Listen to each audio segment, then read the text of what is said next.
In calculus, the power rule is used to differentiate functions of the form whenever is a real number. Since differentiation is a linear operation on the space of differentiable functions, polynomials can also be differentiated using this rule. Power rule. If is a function such that, and is differentiable it, then, the power rule for integration, which states that for any real number, may be derived by applying the fundamental theorem of calculus to the power rule for differentiation. Proof to start. We should choose a working definition of the value of where is any real number. Although it is feasible to define the value as the limit of a sequence of rational powers that approach the irrational power whenever we encounter such a power, or as the least upper bound of a set of rational powers less than the given power, this type of definition is not amenable to differentiation. It is therefore preferable to use a functional definition, which is usually taken to be for all values of where is the natural exponential function in is Euler's number. First, we may demonstrate that the derivative of is,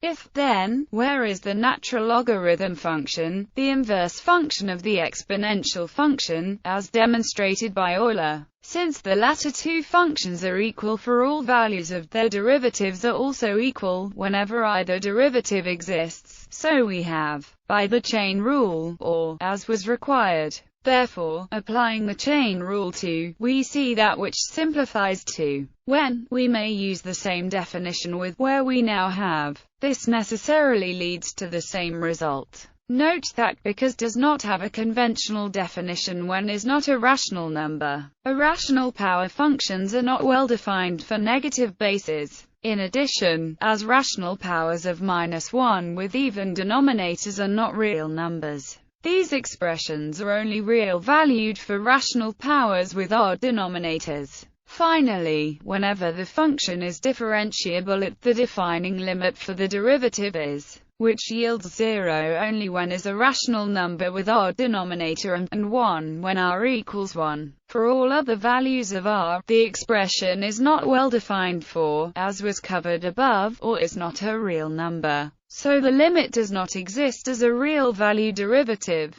For the two cases that do exist, the values agree with the value of the existing power rule at 0, so no exception need be made. The exclusion of the expression from our scheme of exponentiation is due to the fact that the function has no limit since approaches 1 as x approaches 0, while approaches 0 as y approaches 0. Thus, it would be problematic to ascribe any particular value to it, as the value would contradict one of the two cases. Dependent on the application, it is traditionally left undefined. History. The power rule for integrals was first demonstrated in a geometric form by Bonaventura Cavalieri in the early 17th century for all positive integer values of, and during the mid-17th century for all rational powers by Fermat, Torricelli, Roberval, Wallis, and Pascal, each working independently. At the time, they were treatises on determining the area between the graph of a rational power function and the horizontal axis.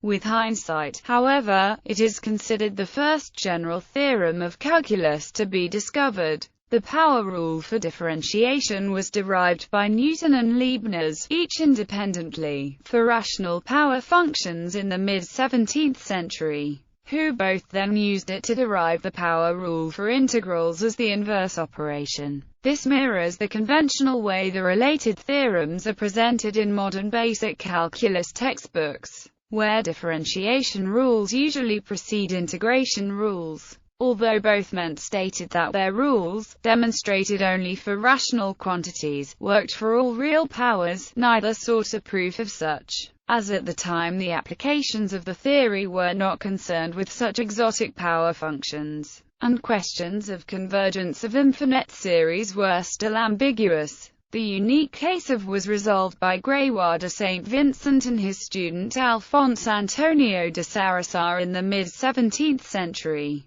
who demonstrated that the associated definite integral, representing the area between the rectangular hyperbola and the x-axis, was a logarithmic function, whose base was eventually discovered to be the transcendental number e. The modern notation for the value of this definite integral is the natural logarithm. Generalizations. Complex power functions. If we consider functions of the form where is any complex number and is a complex number in a slit complex plane that excludes the branch point of 0 and any branched cut connected to it, and we use the conventional multi-value definition, then it is straightforward to show that, on each branch of the complex logarithm, the same argument used above yields a similar result. In addition, if is a positive integer, then there is no need for a branch cut. One may define positive integral complex powers through complex multiplication, and show that for all complex, from the definition of the derivative and the binomial theorem. However, due to the multi-valued nature of complex power functions for non-integer exponents,